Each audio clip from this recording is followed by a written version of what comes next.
Hey, hi, sisters and brothers. We're back for hopefully a short study. Um, and it's going to be on the clues of the signs that we actually should be looking for, though. It says you're not to look for a sign. What it means is not to go up onto your rooftops is basically what they're doing. And they're going into stellarium and they're showing you all kinds of signs. Well, that's equivalent to going up on your rooftops, which is in keeping with the idol. I mean, if you're going to keep your idol going, your image of one of three idols, then you're going to have to find a way to do that. Of course, there's more idols than that, but these are the main three religions in the world from the Abrahamic religion anyway. So, that's Judaism, of course, Christianity, and of course, Islamists. So those are the three, Abrahamic religions. And if you're going to keep your lie going, then you're going to have to keep feeding it. And so they've just designed these the stellarium, and it's equivalent of going up onto your rooftops, which you were warned not to do, and looking to the hosts of heaven for your great signs and wonders. We do actually have the appearance of signs and wonders, but you're looking in the wrong place. They're in the Old Testament.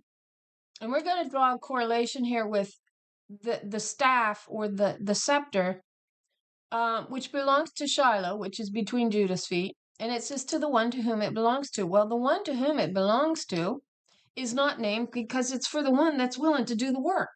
It's for the one willing to do the hard study. It's for the ones willing to do the hard studies. And to allow the Spirit to lead you in your thinking, in your heart. The Spirit says, I'll write the truth on your heart. It's going to reason, but it's going to reason also here. We know another name, what the Spirit rules over in the Testament. When I was doing my study years ago, when I hit on a particular word of the Spirit, it had the idea that the Spirit was the heart, the mind, and the soul. Those were all governed by the Spirit, all of them. And so that made up your spirit. And so in order to actually be aware of the signs, you're going to have to be doing the hard studies. Now, the idea of faith, having faith, dismisses any notion of work, which is exactly why they pumped this male idol at you. They don't want you waking up to the deeper truths. They don't want you understanding it. They don't want you doing the hard work. They don't want you having a career or a work in the word, particularly, especially the women. They don't want you to do that. So stellarium is equivalent to going up on your rooftops. Now, what we're going to find in Psalm 120 to 134, Psalms 120 to 134, is this little group of Psalms called the Psalms of Degrees. Now, it says, I know I keep bringing up this, but the wheel of time, it says the wheel weaves as the wheel wills, and the wheel turns as the wheel wills. So we get the turn of the wheel. The wheel we identified years ago back on my other channel, Ruth Abbey, forgive me for harping at this, but we identified the wheels as planets years ago. That was their meaning. The meaning of the wheels was bodies, heavenly bodies, as they say. Planets. That's what they are. So it's no great secret when it says the wheel, the planet, the earth, weaves as the earth wills, in our case. So what we're looking at in the Psalms of Degree, now God says in one passage, she says, and I'm going to say she because it's the Holy Spirit, our mother, the creator, that nobody knows about apparently, although you're without excuse. Your eyes are bearing witness to the truth. What exists in the earth exists in the heavens. The tabernacle below reflects the one above. So there's two. There was two tabernacles. There always was.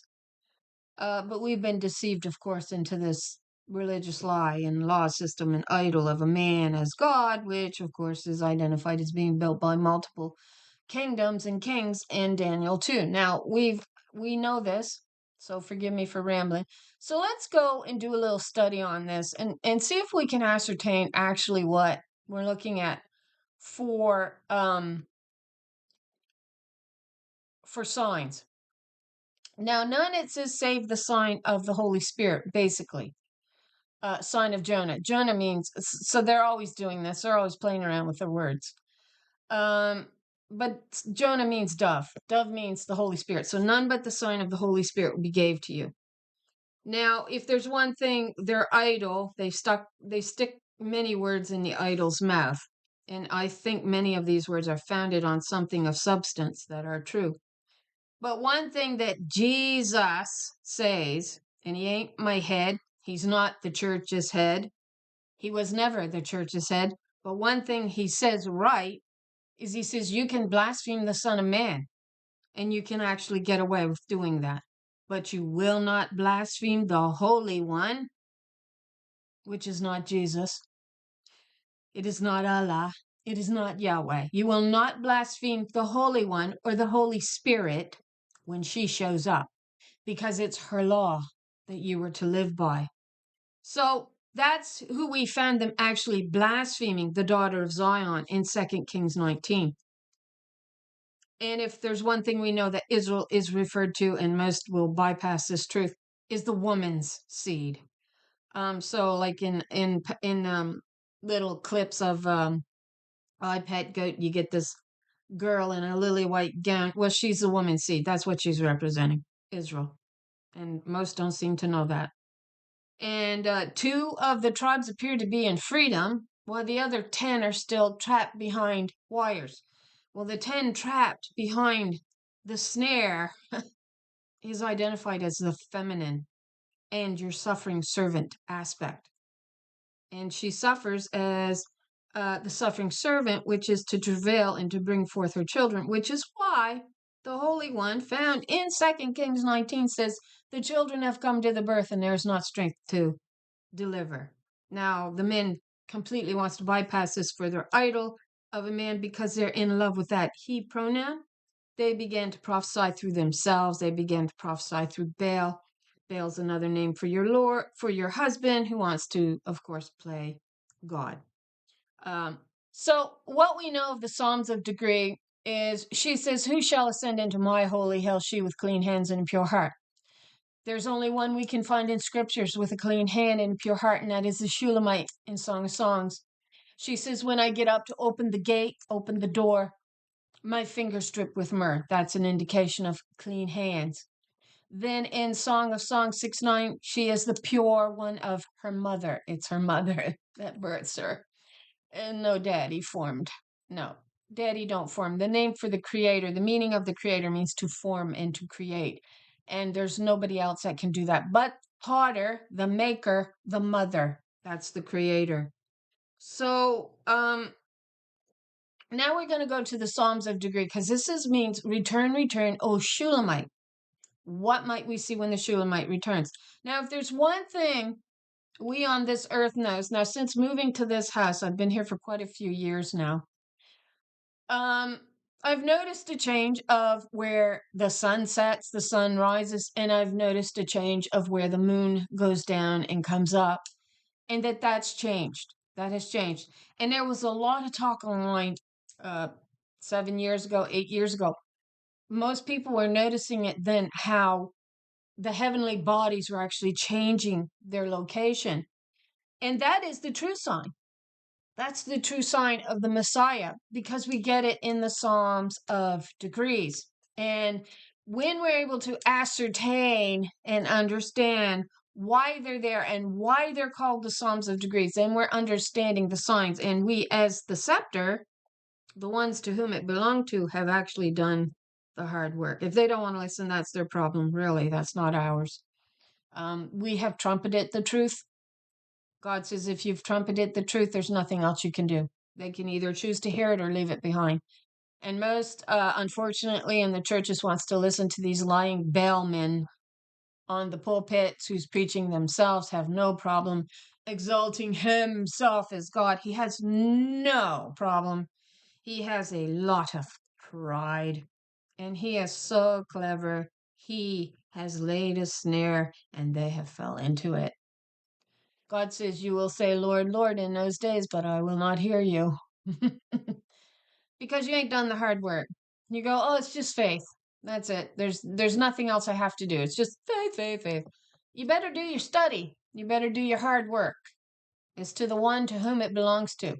That's who the scepter belongs to. It don't belong to somebody sitting around with twiddling their thumbs going, oh, this is all I got to do. Believe I'm washed in blood and nothing else. And putting your hands up on stellarium to the host that the men off the pulpit, these bellmen with so much bloody pride, can't even begin to reason out the truth, don't want to be bothered with it. It's not going to save them in the end. No matter how much pride they got, your pride ain't going to save you. It's the truth. It says, no visions, no dreams. He that has a dream, or she that has a dream, tell it. But she that has my word, let her speak it faithfully. For what is chaff to the wheat, to what actually feeds and makes you live. A dream don't make you live. It doesn't. So in Psalm, here we're going to actually look at, on Bible Hub, we're going to look at topics. In this particular topic, I'll leave the link below. It's called the Psalms of Degree, and we're just going to read some of it very quick. The Psalms of Degree, also known as the Songs of Ascent, comprise a collection of 15 psalms within the book of Psalms, specifically Psalms 120 to 134. So we read them years ago on this channel. Now it's been a while since I've been in amongst them, but I know enough to know that it's not what they're trying to say it is. It's actually concerning the return of the Shulamite back to Mother Wisdom and turning away from the idol of Baal. And then all of the signs out there, such as the earth turning. And then over time, you will see the moon at her feet. Moon represents really the powers of darkness at the Shulamite's feet. So we do. And she's clothed in glory of the sun because she is considered the light of the world. We get that in Isaiah 49. And she's speaking there in Isaiah 49 of Ephraim, the firstborn of her womb. It's not father's womb. Oh no, they want to put daddy's womb. You are the firstborn, and then they try to sub in Judah. No, it's the daughter that is the firstborn of the kingdom, and that simply means she's the sovereign because she is the creator of it. Meaning the host, the children that comes out of her womb, and it was her law that man was to hearken to, and that was to govern her own creation. Now that's what that all means. If that don't reason to your brain, well, whatever. You'll have to keep listening to the boys who says Father made everything. That reasons to you, good enough. That's up to you. That's on you. You won't say you didn't hear if you happen to have heard me. And I'm sure enough have hit on me. I've seen so many comments. That's there that wouldn't have been there, I don't think, if I wasn't talking on the topics that I talk on. So somebody's watching. It's not being declared that anybody's watching me other than my handful of lovely ladies here who is part of the branch. Yep. These are women to be wondered at, not sons. It says she who have borne many sons. What does it say? I forget. She's let me look it up. I'm risking when I do this, so I'll do it slowly. I'll let that set a minute. Sorry, I have quite a bit pulled up once we start reading, so I'm sorry I'm lagging here already. Okay, we'll wait. I'm waiting. Okay, so you still are moving. Okay, I'm trying not to make this, I'm trying to do everything slowly enough to give the computer time. Okay, so verse, what am I looking up? If I can't do things quick enough, I forget them.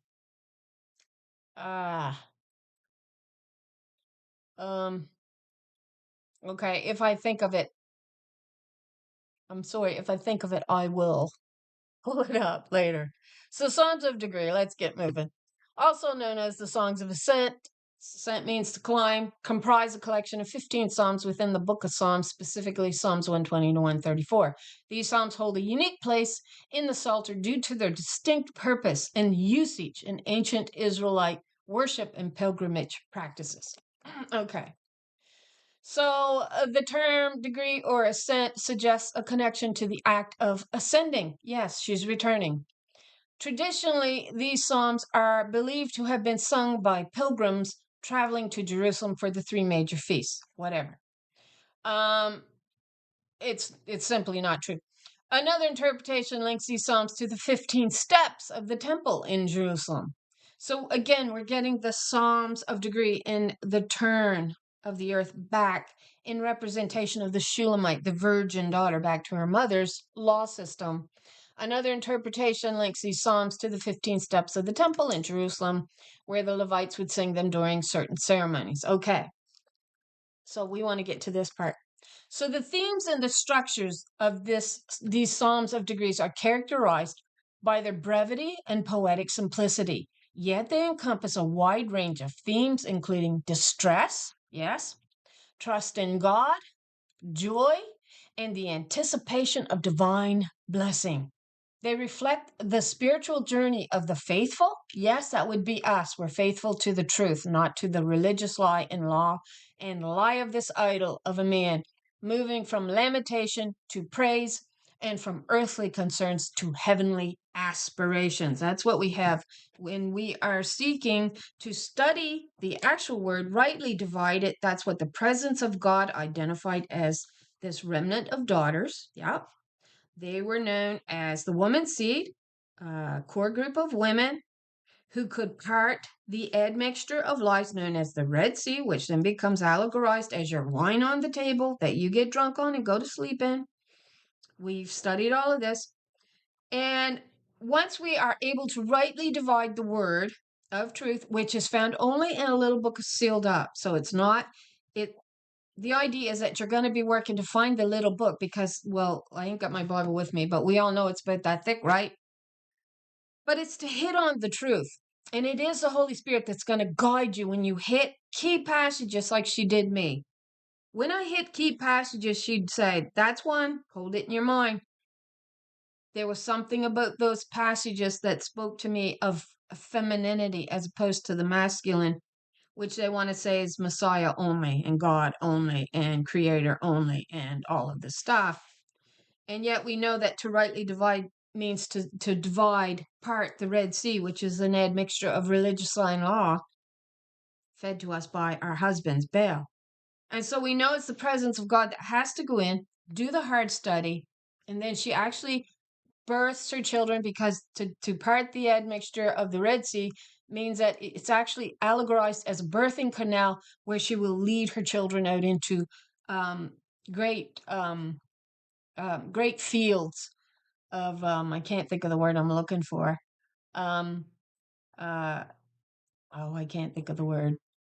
But these great into a great area of blessing is the idea. Now, the first time when she went through, okay, before we get right into the themes and structures, she says this in Psalm 77:19. She says, your path led through the sea, your way through the mighty waters, but your footprints were not to be found.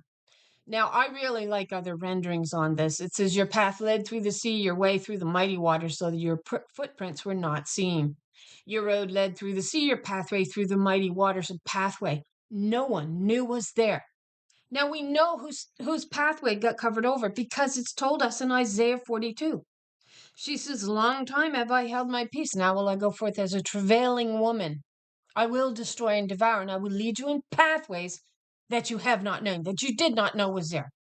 Because the first Adam had so much bloody pride, he had to accuse me and deny me my hosts, which were my hosts that come from my womb, and force me down to my knees to a religious lie and idol, and take my right to write the law over my own host and have me teaching his law and his lies to my own children, to my own hosts.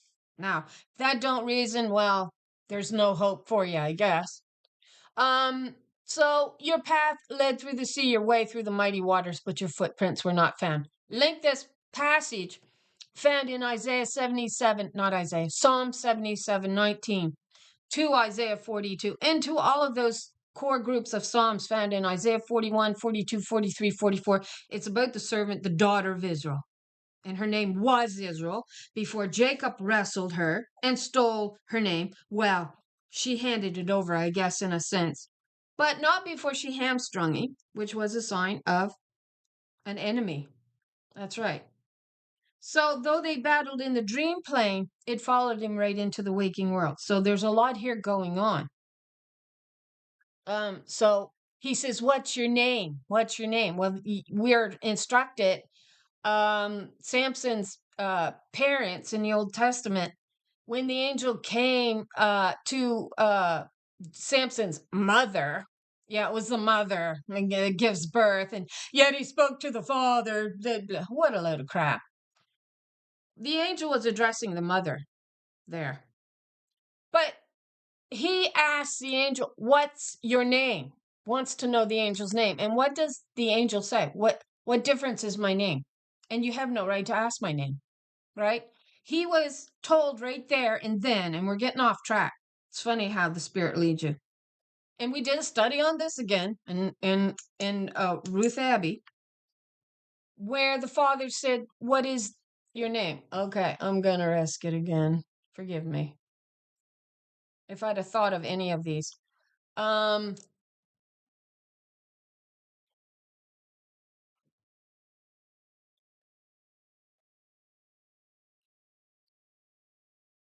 okay, let's see.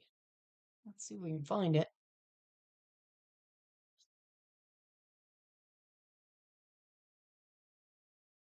No, it wasn't his name. See, they'll do this oftentimes. They don't want to tell me what I'm asking.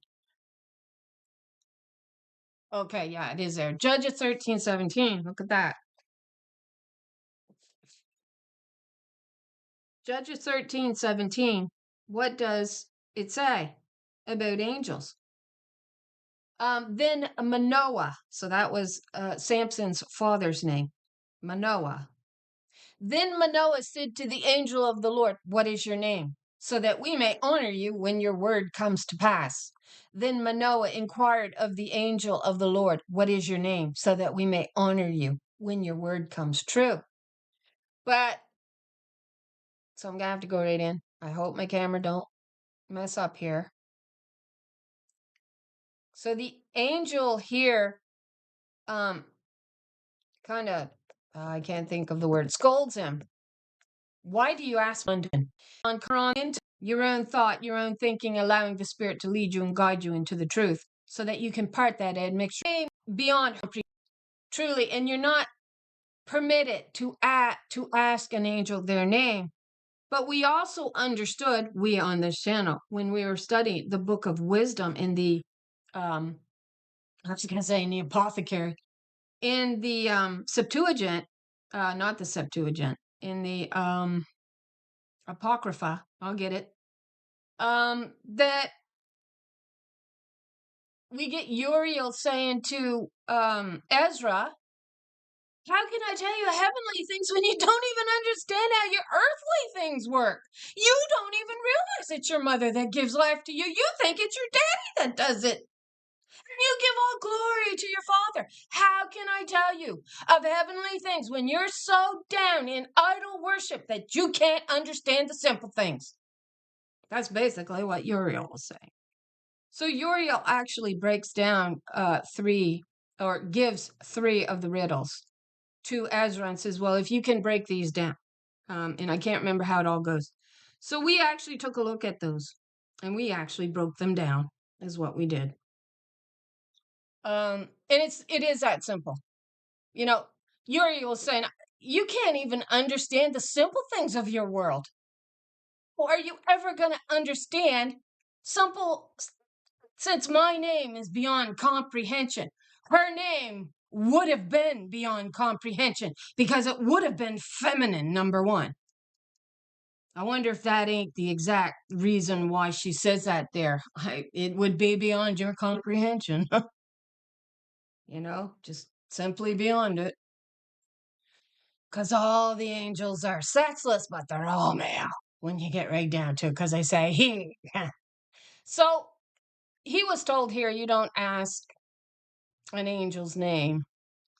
Yet we got Jacob wrestling with the angel, right? And Jacob wrestles with the angel, and he says, "What is your name?" Was that what I was trying to pull up? I can't remember. But he says to the angel, "What is your name?" And the angel says, "You already know my name. You know it." So he already knew he had her name. He knew it. And so he says, "Bless me, bless me." And they wrestled all night. And in the end, she says, "Fine. You will be named Israel. You'll take my name." She gives him her name. But she also hamstrings him, a sign of an enemy. That's the meaning of a hamstring. So there was a lot to it, but we studied it. So sorry about that. We're going to get into the theme and structure here. So the Songs of Degree are characterized by the brevity, poetic simplicity, yet they encompass a wide range. So they reflect the spiritual journey of the faithful, moving from lamentation to praise and from earthly concerns to heavenly aspirations, right? Psalm 120 is a cry for deliverance from deceitful tongues. That's right. From those liars on the pulpit who have too much bloody pride to actually get in the word and study it and look through a different lens other than Baal, husband, man, as God. It says the power of their God is in their arm. Yeah. Yeah, it's not in their spirit. It's not on their heart. It's not written on the harlot's heart either. Oh, your wisdom, it has perverted you, harlot. Yeah, handing your host, your children, over to his religious lie and teaching your children to bow to man as if he's your head and God, and he ain't. I'll remove the name of Baal off of your tongue, and it ain't Father that does it either. They can stick he in there all they want. We know they wrote and wrote and wrote and added when they were not supposed to add to her word, which is the little book sealed up. So 120 again is a cry for deliverance from deceitful tongues. And she says, "In my distress, I cried to the Lord, and she answered me." And I personally can relate to that because I was down on my knees. I told you that 2011, I fell to my knees and I just had come to the end of myself. I had heard it enough off of the pulpit. He, and you women. And it just had built and built and built. And I just fell to my knees and I said to the Lord, I said, "Why did you even bother with us? Why did you even bother making woman? If this is all we are, to blame all the time for everything," because that's all I was hearing off the pulpit at that time. And baby, the men didn't want to hear anything that I had to say, that I had studied. My contribution meant nothing to them. That's how I knew. That's when the flag really went up big time, when the boys were ganging up on me, not listening to anything I had to say. They weren't even going, "You know what? Well, maybe." They were just coming after me like bulls. And you know what? Right then and there, I said within myself, there's something wrong here. This is not God. This is not a loving God. It's not. This is a hateful man that I'm listening to. This is not God. And I fell to my knees and I cried. And I said, "Why did you even bother with me? Why did you even bother with us women if we are held in so low regard?" And it just angered me. And yet I was mourning. I was mourning in the spirit, and I had been for a lot of years, and I hadn't realized it. And I think so many sisters are mourning in the spirit and will not admit that that's why they are mourning in the spirit. They won't even come to that realization. They refuse it. And that's when God began to work with me. That's when God began to answer me. Because you know what? I had finally come to the point where I was willing to listen. I was willing to be comforted by the Spirit. And that's another study we did, of course. You have to permit yourself to be comforted by the Holy Spirit. And you're comforted when you're willing to listen to her teachers. Who has heard my words? Who has marked my words? She says. And it's going to be those of us who's got a willing heart to listen to it after we see the hate. That hate is there, and it's the truth that comes marked on our hearts. That's what awakens us. This is a lie from man. That's hate off the pulpit. When they're teaching he, all glory to Father and Son, if that don't sound like screw you, mother and daughter, there's something wrong with your heart. And you could go, "Well, you're just not looking at it right." No, you're the one not looking at it right. I looked at it that way for years. And I finally got it right. So that's when she began to teach me. Psalm 121, assurance of God's protection. I lift up my eyes to the hills. What hills? To her holy hill, who has clean hands and a pure heart, and who has not lifted up her soul unto vanity. What's the word for vanity there? Go look it up if you're able. If you want to put the work into it. You know what the word for vanity basically there is? Male idols. Idols. You are not to make idols in the land. That is your first, oh, I just had it. Your first violation is your violation of commandment number 1. You made other gods and you have bowed down to them. And she is not going to hear you now. Our Creator, who is the Holy One, who is the Lord of hosts, mother of children, is not going to hear you. Especially when she sent her holy ones to teach you the truth and you refuse it again and again. It's like that joke, you know, the guy stranded on the top of his house in a flood and he's on the roof, or the woman is, whoever you want to put there. And a chopper comes by and he says, no, I'm waiting on the Lord. Don't worry, I'll be saved. You know, I'll be rescued. Second chopper comes by and he says the same thing. The third time the chopper comes by and he says the same thing. And then finally he's dead and supposedly in heaven. And to which he says to the Lord, why didn't you save me? Why, God says, I sent you 3 choppers for Pete's sake. Why didn't you take one of them? You know, it's like, it's this ridiculous, nonsense. Reason the truth out. Does it make sense? Father and Son created everything. Father formed the clay. Father's womb, he carried you in his womb. All the days of old. Does that reason? Come on, start thinking. Wisdom reasons. And she doesn't favor. But in this case, she's going to favor her daughters because it's through us that the first fruits, that the creation has to be rebirthed. And that's through the truth. So she says, Psalm 121, assurance of God's protection. I lift up my eyes to the hills. From where does my help come? My help comes from the Lord, the maker of heaven and earth. That's our mother. That is not our father. And we're told, she says, I alone did this. And I also got one of them pulled up here. She says it again. She says, there is no God formed before me or after me. That is the Holy Spirit. Psalm 122, joy in going to the house of the Lord. I was glad when they said to me, let us go to the house of the Lord.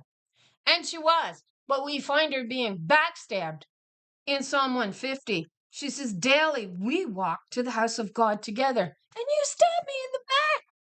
Well, now who got stabbed in the back? Well, Adam accused her. That's what he did. And what is Satan called? Satan is called the accuser, isn't he? In the courts of heaven. It all links back to when we do a deep study on Satan and all the names that leads back to that Satan name. You'll get accuser. He perjured himself in the courts of heaven. He accused her. And it doesn't say her. It just says it's an accuser. And it has to do with the courts of heaven. So when we look up another name for Satan, it's Beelzebub. Beelzebub, which does appear as a king's name in the Old Testament. But Baal means your husband. We've done this multiple times. Your bridegroom, your Lord, your master. But it also means Lord of Dung, Beelzebub. And it's also this name of Satan, which lets us know that it's talking about a mere mortal male, which takes us back to fallen Adam, who is her accuser, which then takes us, I believe, to Job 26. I'm not 100% sure. Can't quite remember. Where she says, oh, that someone would hear me, would hear my case. And oh, that my accuser had written his accusations in a book, I would wear it like a crown. I say book, like a crown upon my head, she says. And when we look up the word for accuser there, it means husband or man. It's the word man there. And he did. He accused her. And they'll tell you, well, it's Satan the accuser, blah, blah, blah, blah. No, it's man. Man accused the woman. That's what it comes down to. This is the covenant that was violated. All right? He is not her head. They were made equal. And it was the host that came out of her womb called her creation. And by extension, because they are her creation, she has the right to write the law over them, which also she is trained up in her mother's way, and her mother's way is wisdom's way. So that's what you come up with. So Psalm 122, I was glad when they said to me, let us go to the house of God. Psalm 123, a plea for mercy. To you I lift up my eyes, O you who sits enthroned in heaven. We see her actually, it's wisdom again. To all of these understandings takes us back to wisdom enthroned. And she's also telling the daughter in Psalm 52, she says, pick thyself up out of the dust of the earth and take back your throne. She says, it doesn't belong to the harlot that bows to the male idols, that bows to man as if he's Lord and God. She says, pick thyself up, O captive daughter Zion, and take back your throne. Now, we know it's the mother that burst the firstborn, also known as Ephraim. The firstborn of mother's womb is a daughter. We find her gave the decree. She says, this day have I begotten thee in Psalm 2. And we know that those passages in Psalm 2 is going to take you right back to Proverbs 1. Right back to wisdom, saying, when I called, you couldn't be bothered to listen to me. That's fine. You don't want to listen. You want to mock boys. You want to get on your pulpit. You want to get on your little videos. You want to mock every time she says something. You go right ahead and you mock away. But she says, I will laugh at you in the day of your calamity. Yeah, because she says, when I called, you couldn't be bothered to listen to anything I had to say. She don't send Jesus. She sends her daughter, who's called the rod of Aaron. She is. This is the scepter she'll send. And she says to her daughter, her firstborn, in Psalm 2, she says, ask of me the heathens. Ask of me all the idol worshippers, and I'll give them all to you. You can do with them what you want. But really what we also come up with is that rod smashing the toes, right? She's going to bring it down regardless of whether you believe that that's what you're following or not. It's coming down. It doesn't take you believing it to make it the truth. It don't. It simply is the truth. Psalm 124, thanksgiving for deliverance. If the Lord had not been on our side, let Israel now declare. Well, we know the Lord is on our side, or we wouldn't have come up with this truth. I know when I called out to the Holy Spirit, I was willing to receive the comfort. And it took a while. It does take a while. But I'm so glad that I did. And she was on our side all along. So Psalm 125, confidence in the Lord's protection. Those who trust in the Lord are like Mount Zion, like daughter Zion, the branch, which cannot be moved, but will endure forever, endures forever. And we do. We know that she comes from a long line. They come from a long line of everlasting daughters. From passages like Micah 5:2. If you look the word up there, it's going to give you a female descent that comes out of the dung house. That's right. So they want to put this female descendant, say female descendant, in that particular passage in Micah chapter 5, verse 2, rather. I'll get it. Says that this is your governor, and he is from house Bethel, right? Bethlehem, Ephrata. No, it's Bethel, house Ephrata. Ephraim, house Ephraim, which is where the firstborn daughter comes from, who is the governor, who is from everlasting. And when you look up everlasting there, I think it's that word, you're going to come up with a female descendant, and then they're going to try to smear it all over with their dung by saying, out of a draft house, a dung house. Well, it all reasons out when you do your homework, when you do the hard work, when you make it your career, to understand the living God and what that all entails. And it isn't he. That's just man's pride wrapped up in himself. That's all that is. So, now Psalm 125, confidence in the Lord's protection, right? Which cannot be moved but endures forever. And this truth will endure forever. It will always come out in the wash, as we say, in the water, through the daughters who are the firstborn or the first fruit. The creation is groaning for the daughters, not the sons. Creation can only be recreated through the daughters, not the sons. So you can reason that out, or you can run with your pride and say, no, I'm right. That's up to you. That's on you. That's not on us anymore. Psalm 126, joyful remembrance of restoration. When the Lord restored the captives of Zion, we were like dreamers. Where does that take us to? When the Lord restored the captives of Zion. Well, the first place I thought of, and I'm sure most of you have too, I thought of Isaiah 29, which is where? Where is Isaiah 29? Right there. What does it say? Isaiah 29. We could go down here. What does it say? Verse 7, Isaiah 29. And the multitude of all the nations that fight against Ariel. Who's Ariel? Pull it up. It says lioness of God, not lion of God. Even all that fight against her. And they do. Those would be your mockers, your bailment, who's on stellarium, or who's just pulling up any willy-nilly subject they can pull up to keep your eyes distracted from studying the truth and learning to rightly divide it. The scepter belongs to those who earns it, to the one to whom it belongs to those who actually earn it, which means rightly dividing the word of truth, working to get your children home. That's what it means. It doesn't mean, oh, I'm just going to sit here and I'm washed in blood and, oh, wait for Jesus on stellarium to come and get us. Yeah, right now, too. Right now. I'm sorry. I said to myself I was going to behave today. So I'm sorry about that. Thou shalt be visited, in the multitude of all the nations that fight against the lioness of God. Even all that fight against her, she's found in Ezekiel 19, the lioness. And they did come around her. They captured her in their snare, in their pit, their religious lie, man is God. And they did so silence her voice on the hills of Israel. She's a woman's seed for a reason, because it concerns the women inside the nation of Israel that they were looking to silence them.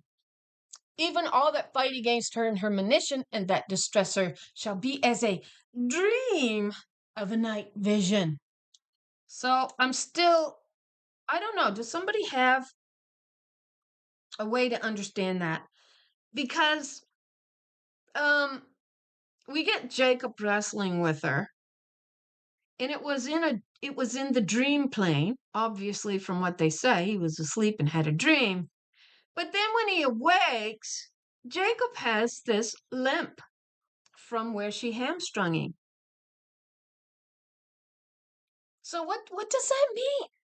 Like, how do you look at that in just, simple terms? And that distressor shall be as a dream of a night vision.